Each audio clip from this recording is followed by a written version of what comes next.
Lu Hao tidak menyangka jika dirinya bisa terhubung dengan pendiri keluarga Lu. Hal ini membawanya pada pencapaian yang luar biasa, yaitu berhasil mencapai puncak kultivasi tahap Xuanji lapisan keempat. Keberhasilannya ini tidak hanya meningkatkan dari segi kekuatan, tetapi juga memberinya pengetahuan penting tentang asal-usul klan Lu. Beberapa ribu tahun lalu, klan Lu didirikan oleh seorang leluhur bernama Lu Xiaotian, yang pada masa itu memimpin klan dengan bantuan seekor dewa naga yang sangat kuat. Namun meski klan telah memiliki kekuatan besar, Lu Xiaotian mendambakan kebebasan sejati. Ia menciptakan garis keturunan naga ilahi dan teknik naga emas 9 lipatan, yang membawanya pada tahap kultivasi ranah dewa. Dengan kekuatan yang luar biasa, Lu Xiaotian berhasil menghabisi dewa naga tersebut dan membuka era baru bagi keluarga Lu yang memungkinkan klan ini bisa bertahan hingga kini. Namun meskipun sudah mencapai tingkat dewa, Lu Xiaotian masih merasa belum puas. Ia terus berkembang melalui pertempuran dan perjalanan antar dimensi, hingga akhirnya mencapai tingkat ahli bela diri tingkat tinggi. Melihat pencapaian tersebut, Lu Hao mulai bertanya-tanya, apakah leluhurnya menggunakan garis keturunan naga dan teknik 9 lipatan untuk mencapai status sebagai seorang dewa bela diri. Jika cerita ini benar, Lu Hao penasaran apakah mungkin suatu saat nanti dirinya juga bisa meniru jalan tetua klan dan menjadi seorang master bela diri yang mampu mengalahkan seekor naga. Namun saat itu di kediaman keluarga Lu, sesuatu yang aneh tiba-tiba terjadi. Tetua Lu Sheng merasakan adanya perubahan yang mencurigakan. Ia terlihat sangat marah dan menyebut Lu Hao sebagai seorang bajingan. Dengan penuh amarah, ia berteriak pada para penjaga, menanyakan keberadaan Lu Hao saat itu juga. Seorang penjaga memberitahukan bahwa Lu Hao adalah orang pertama yang keluar dari tanah suci naga dan pergi meninggalkan pusat keluarga beberapa hari yang lalu. Mendengar hal tersebut, Tetua Lu Sheng semakin marah karena merasa telah ditipu oleh Lu Hao. Lu Hao telah memberikan catatan palsu tentang cara membangkitkan kekuatan naga, yang juga merusak beberapa teknik milik Tetua Lu Sheng. Merasa tidak terima dengan perlakuan tersebut, Tetua Lu Sheng mengumumkan kepada semua penjaga klan, bahwa Lu Hao adalah pengkhianat nomor 1 dan harus segera ditangkap dalam kondisi apapun.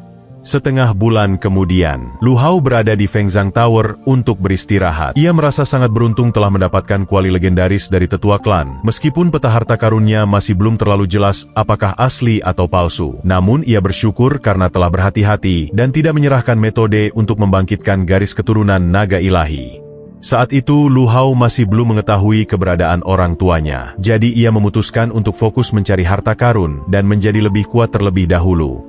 Tiba-tiba seorang anak kecil mendekat dan bertanya, apakah ia boleh meminta sisa makanan yang tidak termakan. Lu Hao tentu saja tidak akan memberikan sesuatu yang buruk kepada anak itu, sehingga ia memberinya 1 porsi makanan yang masih baru. Anak tersebut merasa sangat senang dan berterima kasih. Namun beberapa orang yang ada di sekitar situ kemudian marah, menyebut Lu Hao tidak tahu diri karena membawa seorang pengemis masuk dan mengganggu suasana hati mereka. Kelompok itu semakin geram setelah Lu Hao tidak mengindahkan peringatan mereka. Salah satu dari mereka berkata kepada Lu Hao, jika kamu ingin bersedekah kepada pengemis, silakan keluar dari tempat ini dan makan bersama mereka di luar saja. Gadis kecil itu terlihat sangat sedih mendengarnya, tetapi Lu Hao tetap mencoba menenangkan, jangan khawatir, makan saja dengan santai. Namun karena merasa peringatan mereka diabaikan, kelompok tersebut semakin marah. Mereka menyebut Lu Hao sangat berani, padahal mereka adalah pasukan macan hitam yang sangat disegani. Tiba-tiba seorang biksu dari wilayah barat bernama Xiaotian berdiri, meminta semua orang untuk tetap tenang, karena tempat ini bukan lokasi untuk berkelahi. Namun beberapa orang dari pasukan macan hitam malah membentaknya, dan menyuruh biksu itu untuk diam. 2 orang pengunjung lain yang dikenal sebagai si kembar Lan Mei,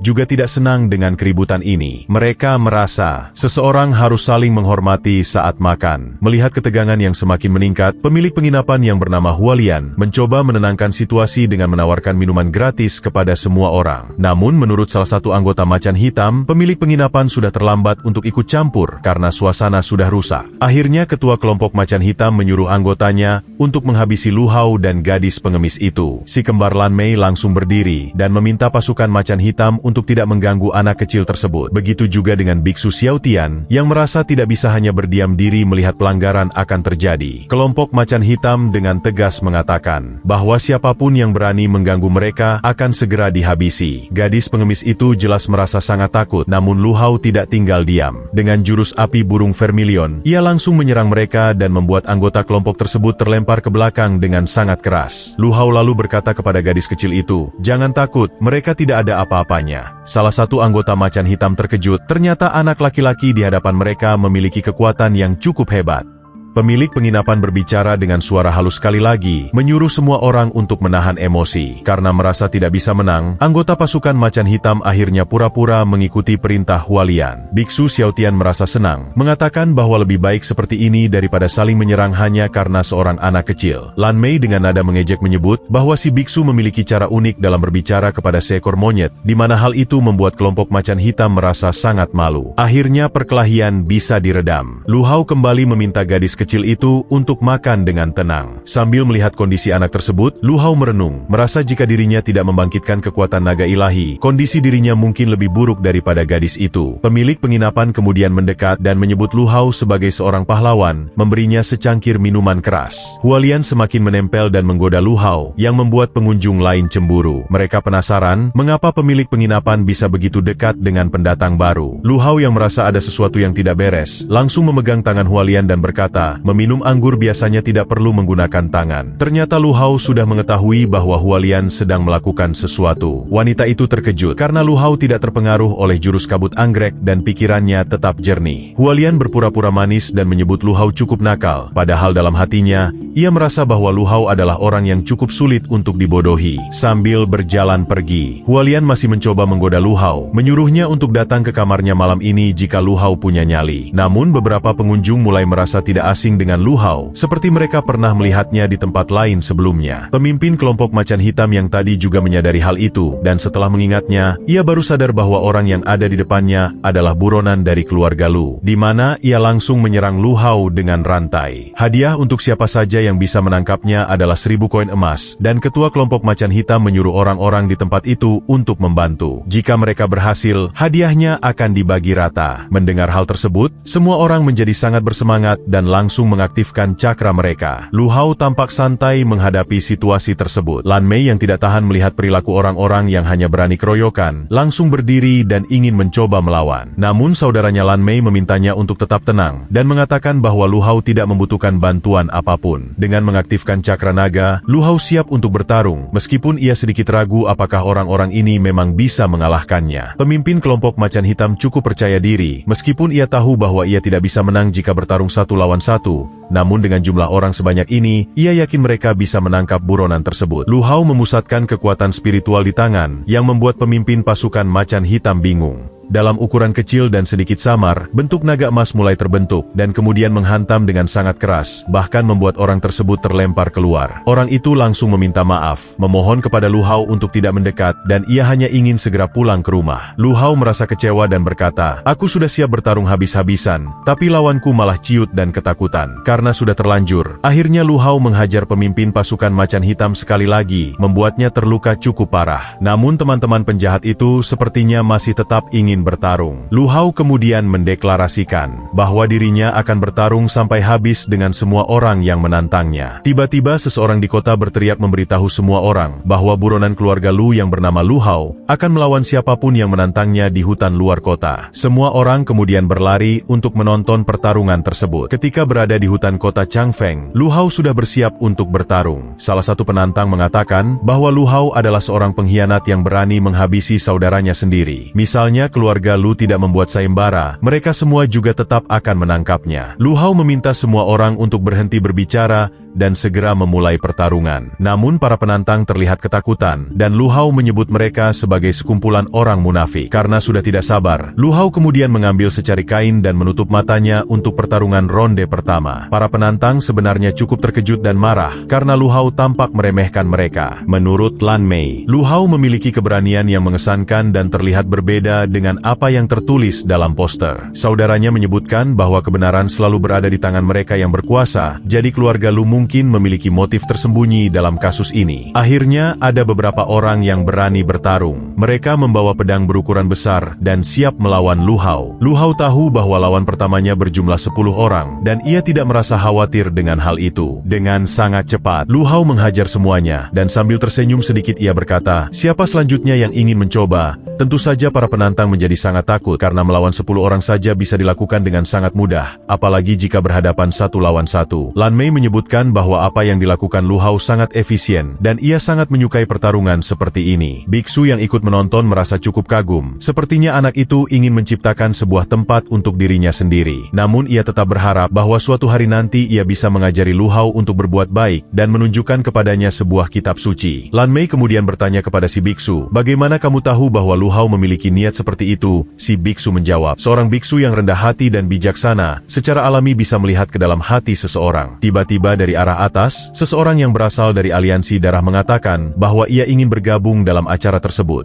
Orang-orang yang melihat kedatangan aliansi darah mulai berseru bahwa Lu Hao sedang dalam masalah besar. Si kembar Lan Mei juga cukup terkejut karena aliansi ini terbiasa menggunakan sihir hitam dan melakukan serangan yang tidak terduga. Lu Hao langsung mengeluarkan cakra naga ilahi dalam jumlah besar untuk menyerang. Namun tiba-tiba dari arah belakang, salah satu orang dari aliansi darah mencoba menyerang Lu Hao dengan sebuah sihir aneh. Lan Mei berteriak memperingatkan Lu Hao, mengatakan bahwa serangan itu merupakan teknik jaringan darah iblis 7 hantu yang sangat mematikan. Dengan tatapan tajam, Lu Hao berkata bahwa orang-orang dari aliansi darah terlalu percaya diri. Lu Hao berhasil menetralkan teknik darah iblis dengan kekuatan spiritualnya dan langsung menghajar orang tersebut dengan bertubi-tubi. Orang-orang yang melihat hal itu pun sangat terkejut. Bagaimana mungkin Lu Hao bisa mengalahkan teknik darah iblis 7 hantu yang sangat mematikan? Dengan sedikit tersenyum, Lu Hao bertanya kepada kembar Lan Mei mengenai apa yang mereka katakan, karena tadi ia tidak bisa mendengarnya. Mereka berdua merasa kecewa, karena ternyata Lu Hao memang tidak perlu dibantu. Biksu Xiaotian merasa sangat terhibur dengan apa yang ditampilkan oleh Lu Hao. Namun kemudian datang lagi seseorang berbadan besar, yang mengaku sebagai deputi atau salah satu petinggi dari kelompok macan hitam yang baru saja Lu Hao kalahkan. Salah satu anggotanya membenarkan bahwa orang tersebut memang adalah orang yang tadi baru saja menghancurkan kelompok macan hitam yang ada di kota. Tiba-tiba si biksu dan kembar Lan Mei masuk ke dalam arena, berniat untuk membantu Lu Hao dalam bertarung. Lu Hao tentu saja merasa sangat senang, padahal mereka baru saja bertemu, tapi sudah seperti saudara yang saling melindungi. Sambil mengeluarkan pedang naga terbang, Lu Hao merasa harus sedikit serius karena lawan yang akan ia hadapi terlihat cukup kuat. Para penonton terlihat sangat senang, karena meskipun mereka tidak bisa mendapatkan hadiah perburuan keluarga Lu, tapi dengan melihat pertarungan antara petinggi kelompok macan hitam dengan Lu Hao juga sudah cukup menyenangkan. Mereka yakin anak itu tidak akan bisa kabur lagi. Petinggi kelompok itu langsung mengaktifkan cakranya, dan Lu Hao juga sudah bersiap dalam mode bertarung. Lu Hao cukup terkejut karena ternyata kekuatan lawannya kali ini cukup kuat. Lu Hao terdorong ke belakang akibat serangan hebat dari petinggi pasukan macan hitam. Petinggi itu langsung melanjutkan serangannya, namun Lu Hao berusaha menahan dengan pedang naga terbang. Efek benturan serangan tersebut sangat kuat, bahkan angin yang dihasilkan membuat penonton sedikit terdorong. Dengan penuh rasa sombong, orang besar itu berkata bahwa ia akan mencincang Lu Hao secepatnya dan memberikan dagingnya kepada anjing jalanan. Dengan sikap tenang, Lu Hao menyebut bahwa lawannya terlalu banyak bicara. Menurutnya orang besar ini terlalu percaya diri, padahal kekuatannya tidak sekuat yang ia klaim. Dengan kekuatan spiritual biasa, Lu Hao mampu menghempaskan orang tersebut. Orang besar ini memang memiliki kekuatan fisik yang lumayan, namun sayangnya terlalu ceroboh saat bertarung. Dengan energi spiritual yang ada di tubuhnya, Lu Hao kemudian melompat dan menebas orang itu untuk mengalahkannya. Lu Hao menganggap apa yang terjadi pada petinggi kelompok macan hitam adalah akibat ulah mereka sendiri. Para penantang terperangah, tidak percaya bahwa seseorang yang begitu kuat dari kelompok macan hitam yang disegani, ternyata bisa dikalahkan dengan sangat cepat. Lan Mei berkomentar bahwa saat ini tidak ada orang yang berani memprovokasi Lu Hao, karena anak tersebut dalam waktu singkat sudah berhasil mengalahkan banyak penantang. Namun tiba-tiba dari arah belakang, salah satu orang berhasil menangkap gadis pengemis dan mengancam akan menyakiti anak itu jika Lu Hao menolak untuk menyerahkan diri. Lu Hao sangat kecewa dengan tindakan pengecut lawannya. Ia kemudian menebas tangan orang itu dengan kekuatan pedang naga, merebut kembali gadis kecil pengemis tersebut.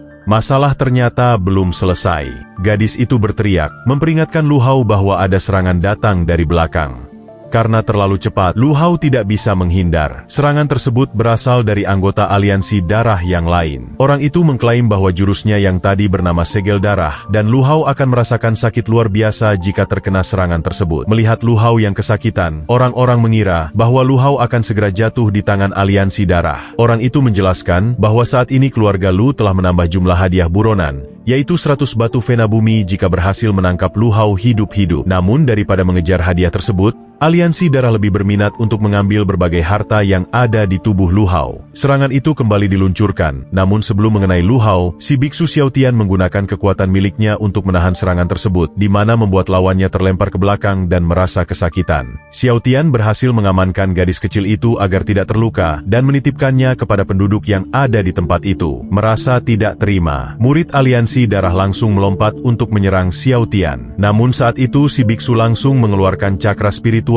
yang berwujud manusia. Murid aliansi darah itu terkejut, ternyata si biksu memiliki kekuatan yang luar biasa. Xiao Tian mengajak orang tersebut untuk bertarung di tempat lain, dan jika ia menolak, berarti kelompok aliansi darah memang penakut. Akhirnya mereka berdua pergi meninggalkan lokasi, sementara Lu Hao berusaha memperbaiki tubuhnya dengan teknik Taiyun Shanhua. Para penantang mengira Lu Hao sedang dalam kondisi lemah dan berpikir bahwa ini adalah kesempatan mereka untuk segera mengalahkannya. Akhirnya semua penantang maju secara bersamaan, tetapi si kembar Lan Mei tentu saja tidak tinggal diam. Di saat yang sama, Master Pri muncul dan bertanya, apakah Lu Hao baru saja terkena kutukan segel darah? Lu Hao mengonfirmasi hal tersebut dan menjelaskan bahwa saat ini ia sedang berusaha mengeluarkan racun itu dengan menggunakan teknik Taiyun Shanhua. Master Pri mengatakan bahwa segel kait darah adalah teknik yang mematikan, namun Taiyun Shanhua yang dipelajari Lu Hao hanya bisa menyembuhkan luka yang tidak terlalu fatal. Sebagai hukum dasar dari semua teknik, Taiyun Shanhua adalah teknik dasar yang mencakup segala hal, dan Lu Hao harus mengingat kembali apa yang menjadi acuan utama dalam teknik tersebut. Setelah merenung sejenak, Lu Hao akhirnya memahami dan dalam waktu 5 menit, tubuhnya kembali pulih. Ia berterima kasih kepada Master Pri atas panduannya. Dengan pancaran cakra yang keluar dari tubuhnya, Lu Hao merasakan ada sesuatu yang aneh. Ia merasa seperti telah berhasil menerobos ke level yang baru. Para penantang meskipun merasa sedikit terkejut, tetap tidak takut dengan si kembar, karena mereka percaya bahwa sekuat apapun seseorang, pasti akan kalah jika melawan banyak musuh sekaligus. Mereka termakan oleh doktrin tersebut dan percaya bahwa ini adalah kesempatan emas untuk menangkap Lu Hao. Ketika para penantang kembali maju menyerang, tiba-tiba Lu Hao mengeluarkan cakra yang sangat besar, membuat semua orang terkejut. Ia berjalan dengan percaya diri ke arah mereka, menyebut bahwa dirinya terlalu lembut sejak awal pertarungan dimulai. Di tempat lain, si biksu tampak serius melawan murid aliansi darah, mengeluarkan aura hijau yang sangat kuat. Si biksu langsung mengambil inisiatif untuk menyerang, sementara lawannya terlihat terkejut karena tidak menduga akan menghadapi musuh sehebat ini. Dengan ekspresi ketakutan, murid aliansi darah berkata bahwa ia akan merelakan hadiahnya kepada si biksu jika ia membiarkannya pergi. Namun si biksu tentu saja tidak tertarik, karena menurutnya, mengantar musuh ke tempat yang damai akan menjadi pengalaman yang sangat menarik. Dengan kekuatan tangan dewa, Xiao Tian terus berusaha menyerang. Para penduduk yang melihat kejadian itu cukup kagum dengan si biksu, karena mereka tidak menyangka bahwa seseorang dari aliansi darah yang terkenal sangat tangguh, ternyata kali ini hanya bisa bergerak mundur dan menghindar. Tidak terima dengan perkataan tersebut, murid aliansi darah menjadi sangat emosi, dan berencana menggunakan salah satu teknik terlarang yang dapat membuat lawan meledak sendiri. Teknik tersebut bernama teknik menelan langit dan membalikan matahari. Si biksu sebenarnya cukup khawatir dengan teknik itu, karena jika teknik tersebut berhasil, seluruh area hutan bisa hancur akibat ledakan. Namun tiba-tiba Lu Hao datang dengan teknik naganya. Wushan yang merupakan murid aliansi darah itu menjadi kehilangan kontrol atas semua cakra hitam yang mengendalikan orang-orang tadi. Lu Hao menyebut bahwa ini adalah waktu yang tepat untuk menunjukkan siapa yang paling kuat. Wushan pun menjadi panik dan mencoba melarikan diri, tetapi dengan pedang naga terbang, Lu Hao menyerangnya dengan kekuatan penuh, yang pada akhirnya berhasil menumbangkan murid aliansi darah. Semua penantang yang tersisa tentu saja terkejut. Lu Hao kemudian menjelaskan bahwa keluarganya telah membuat sebuah fitnah untuk mendapatkan kemampuan naga ilahi. Ia sebenarnya tidak ingin melukai banyak orang seperti ini, dan bukan seorang pengkhianat keluarga. Namun jika ada yang menantangnya bertarung, ia tidak akan menahan kekuatannya lagi. Ia akan serius untuk menghancurkan lawannya tanpa ampun. Mendengar perkataan itu, para penantang akhirnya memilih untuk mundur, menyadari bahwa keselamatan mereka lebih penting daripada berusaha mendapatkan hadiah yang mustahil mereka dapatkan. Si biksu dan si kembar mendekat ke arah Lu Hao, dan di situ, Lu Hao berterima kasih atas bantuan yang telah mereka berikan.